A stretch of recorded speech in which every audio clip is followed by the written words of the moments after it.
approaching the city of Bombay, the gateway to India. And the first view that comes to our attention is the gate itself, an admirable illustration of Great Britain's constructive influence. Bombay is the second largest city of India and one of the chief seaports of the Orient. It has a mixed population of over 1 million people, representing practically every race and creed in the world.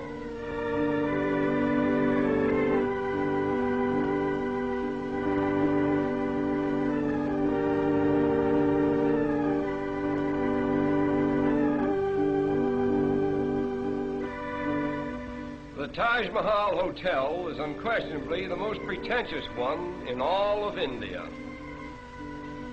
One of the outstanding features of Bombay is its sudden transitions from the modern to the ancient. This scene, for example, was taken a few minutes from the heart of the city, where the 15th century is constantly rubbing shoulders with the 20th. These automobiles cutting into this line of ancient vehicles suggest an odd symbolism which typifies all of India, where time and time again the new cuts into the old. But the gap is soon filled in, and the ancient procession goes on in strange defiance.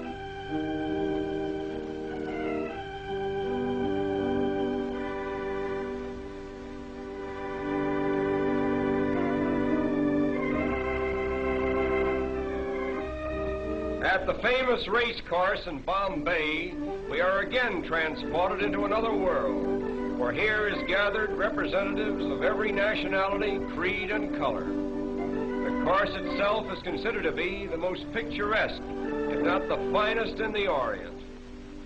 We are particularly interested in the costumes worn by the Parsi women. The Parsis are the descendants of exiled Persians.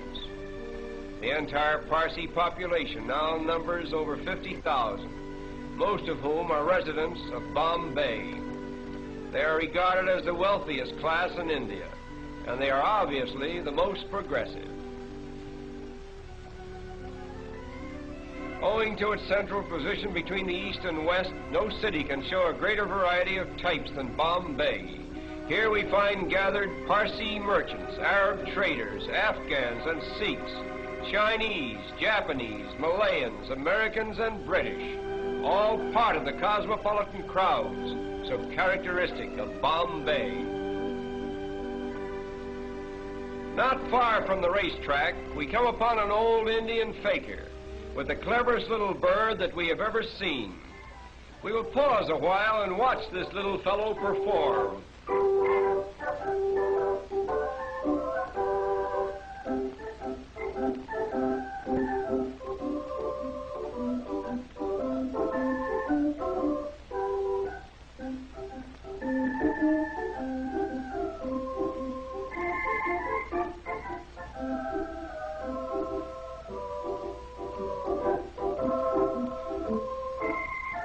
All this work is just to get a little seed that is lodged in a tiny bucket.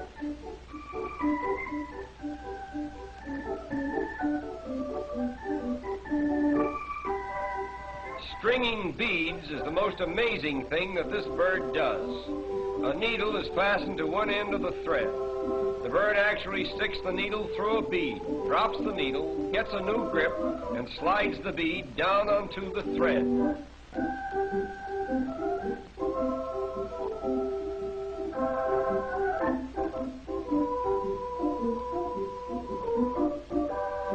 But there is much more to see, and our time is limited. So we will leave this little bird with his beads and continue on to a picturesque fishing village just a short distance from Bombay. This quaint little habitation seems to have no connection with the mainland, and life in general appears to be carried on quite apart from the outside world.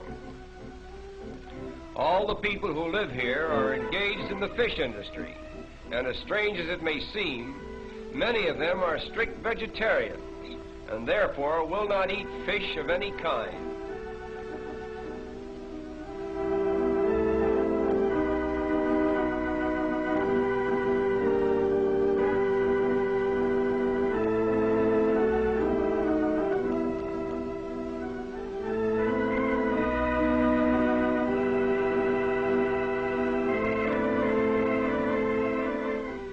Even in this peaceful little village, there is a rigid system of caste. Here we find two attractive young ladies of the proud fisherfolk class. The dress each is wearing is called a sari. It is a one-piece garment which unwinds to about 8 yards in length. Look closely at these young ladies and you will see a round dot in the center of their foreheads. This dot, which is usually made of red paint, signifies that the wearer is married or eligible for marriage. The flower pot before which they are standing contains the sacred Tulsi plant, an emblem of virtue, which is worshipped exclusively by Indian girls. The story goes that a certain virtuous maiden named Tulsi was changed into a plant just as she was about to be assaulted by a demon. Thus, the Tulsi plant became a shrine of chastity for virtuous Indian girls. The chief occupation for the women of this village is in drying and preparing the fish which is caught by the men. The method for treating the fish is to first soak them in salt and then lay them out on the sun-baked ground. When they are thoroughly dried, they are tied in small bundles and sent to market. These women are treating a smaller species of shrimp, which is swept about in this manner until it is sufficiently salted and dried. It is then used in preparing the famous Indian curry. No picture of India could possibly be complete without a view of its royal elephants on parade.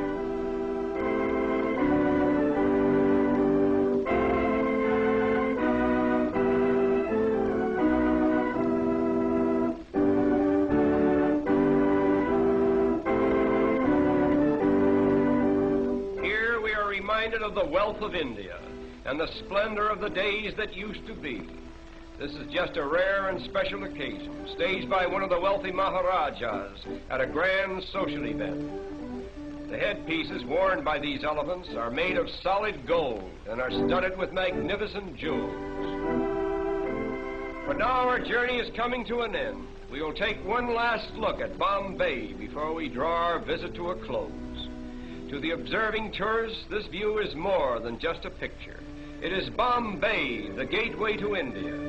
Through it flows the commerce of an empire. Great commercial houses, stately public buildings, and educational institutions flank its broad thoroughfares.